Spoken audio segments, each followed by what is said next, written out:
أشهد أن لا إله إلا الله.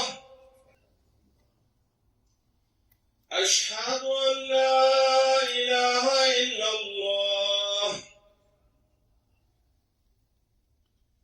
أشهد أن محمدا رسول الله. أشهد أن محمدا رسول الله. حي على الصلاة.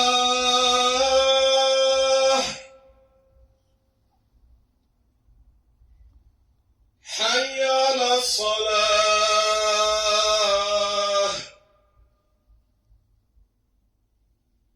حي على الفلاح.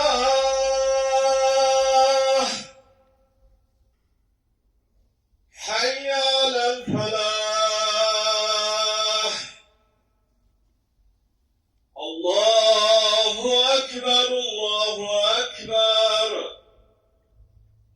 لا إله إلا الله.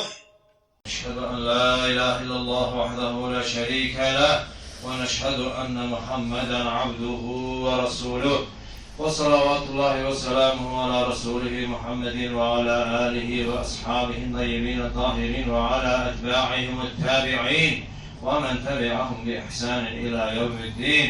يا أيها الذين آمنوا اتقوا الله حق تقاته ولا تموتن إلا وأنتم مسلمون.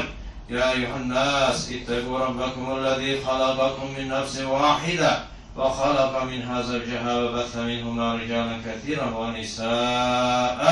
أيها الناس، قال الله تبارك وتعالى في كتابه الكريم: أعوذ بالله من الشيطان الرجيم. بسم الله الرحمن الرحيم. إن الله اشترى من المؤمنين أنفسهم وأموالهم بأن لهم الجنة. صدق الله العظيم. Bugünkü cümle xutbemizin mevzusu cennete giden yollar hakkında olacaktır. Değerli Müslümanlar, küçük ve balaca mədəmizin ihtiyacını nəzərə alıb, yeryüzünü süfrə halına getiren Rabbimiz Azze ve Celle sizce daimi güzel kalmak için güzellik salonları, daimi güçlü olmak için idman zalları ve daimi sağlam kalıp uzun yaşamak için de sanatoriyalar ve xəstəxanalar tiken biz bendelerinin güzel, güçlü ve sağlam şekilde daimi yaşayacağımız cenneti yaratmayacak mı?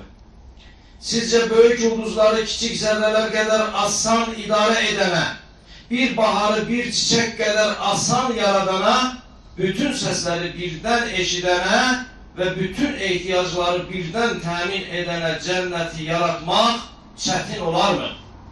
Sizce bir tohumu yerin altında çürüttükten sonra neticesiz koymayıp ondan bir ağacı çıkaran Rabbimiz Azze ve Celle yeryüzünün halifesi olarak yarattığı insanı yerin altında çürüttükten sonra dirilterek cennetine dahil etmeyerek neticesiz koyar mı?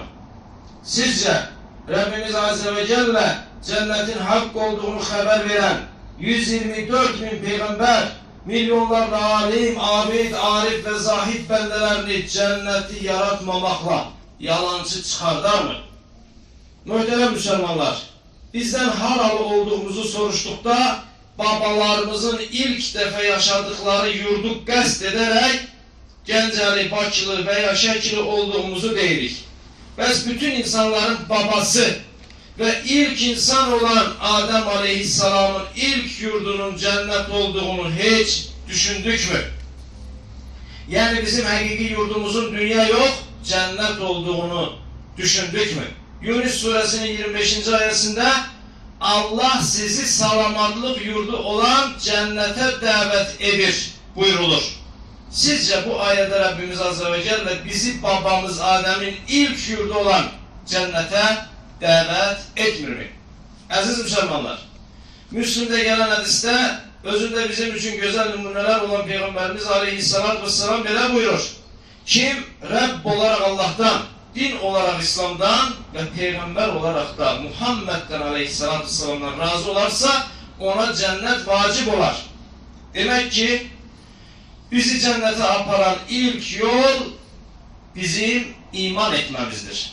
O iman ki Ali İmran suresinin 139. ayetinde eğer inanırsınızsa en üstün olan sizsiniz buyurulur. Şair de şehrinde imandır o cevher ki ilahine büyüktür.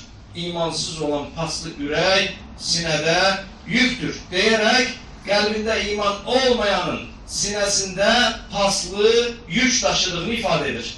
Ebu Hureyre'den rivayet edilen hadiste Allah Resulü Aleyhisselatü Vesselam böyle buyurur. İmanın 70 şöbesi vardır. En yükseği la ilahe illallah demek, en aşağısı ise insanlara eziyet veren şeyleri yoldan uzaklaştırmaktır. Haya da imanın bir şöbesidir. Demek ki iman tek dilde la ilahe illallah demekten yok, hem de emelde insanlara eziyet veren şeyleri yoldan uzaklaştırmak, hem de dahili aleminizin zenginliği olan edep ve hayaya sahip olmaktır. İbn-i Mace'de gelen hadiste âli ahlak üzerinde olan Peygamberimizden sallallahu aleyhi ve sellem'den insanların cennete girmesine en çok sebep olan şey nedir diye soruşuldukta o aleyhissalatü vesselam tekva, yani Allah karşısında mesuliyet şuuru ve güzel ahlaktır cevabını verdi. Rabbim her birimize tekva ve güzel ahlak sahibi olabilmeyi nasip eylesin. Tirmizi'de gelen hadiste ahlakı Kur'an olan Peygamberimiz sallallahu aleyhi ve sellem böyle buyurur. Size cehenneme girmeyecek kimseleri bildirin mi? İstikamlı, mülayim, hasiyetli ve üzü yola kimselerdir buyurdu. Müslim'de gelen hadiste ise Allah Resulü sallallahu aleyhi ve sellem böyle buyurur.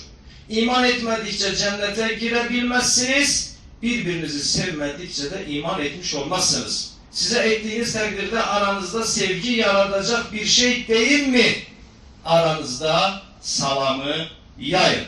Demek ki cennete aparan yollardan biri de Yaradan'ın hatırına yarattıklarını sevip Müslüman kardeşlerimizle salamı kesmemektir. Müslim'de gelen hadiste cennete girmek için ne edeceğini Allah Resulü'nden soruşan bir bedeviye namaz, oruç, zekat gibi ibadetleri etmesini dedikte bedevinin ne bunlardan hiçbir şey azaldıran ne de ki çoğaldıran demesinden sonra Peygamberimiz sallallahu aleyhi ve sellem eğer sözünde dursa cennete girer buyurdu. Demek ki cennete aparan yollardan biri de vacip ferz ibadetleri eksiksiz etmektir. Müslim'de gelen hadiste bir gün Allah Resulü Aleyhisselatü Vesselam sahabelerine bakarak bugün kim sehere orucunu başladı diye soruştu. Orada olanlardan Ebu Bekir men cevabını verdi. Allah Resulü Aleyhisselatü Vesselam bugün kim bir cenazenin arkasınca gitti diye soruştu. Yine de Ebu Bekir radıyallahu anh men cevabını verdi. Allah Resulü Aleyhisselatü Vesselam bugün kim bir kasıbı doydurdu diye soruştu. Ebu Bekir radıyallahu anh yine de men cevabını verdi. Allah Resulü Aleyhisselatü Vesselam yaxşı bəs bugün hansınız bir xəstəni ziyaret etti dedikdə yine Ebu Bekir radıyallahu anh men cevabını verdi. Sonra Allah Resulü Aleyhisselatü Vesselam belə buyurdu.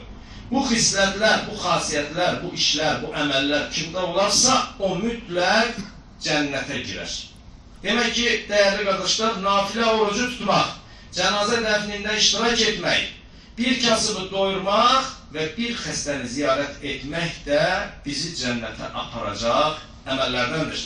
Dəyərli qardaşlar, pisliklərdən çəkinmək, bolluqda da, darlıqda da başqalarına kömək etmək, qəzəbə qalib gəlmək, insanların qüsurlarını bağışlamaq, insanların qüsurlarının üzərini örtmək, insanlara səbri və haqqı tövsiyə etmək, köməksiz yetimi himayə etmək, müsəlmanlara qarşı mərhəmətli olmaq, düz sözlü olmaq, vədi yerinə yetirmək, əmanəti sahibinə vermək, iffət və namusu qorumaq, gözünü haramdan və əlini pis işlərdən çəkmək insanı cənnətə aparan əməllərdəndir. Dəyərli qardaşlar, Allah Resulü Aleyhisselatü Vesselam Buxari'de gelen hadiste cehennem nefsin arzu ettiği şeylerle, cennet ise nefsin arzulamadığı şeylerle ehate edilmiştir buyurur. Yəni cənnətə gedən yollarda bəzən eniş yoxuş, bəzən şeytanın pusqu quraraq bizi gözlədiyini görə bilərik. Allah cənnətə bizi aparan yollarda mətin, səbirli və hədəfə köklənmiş halda möhkəm dura bilməyi və Rəbbimizin vəd etdiyi cənnətlərə girə bilməyi cümləmizə nəsib etsin. Barakallahu li və lakum fil Qur'anil azim və nafa'ani və iyyakum bima fihi minəl ayati və zikril hakim.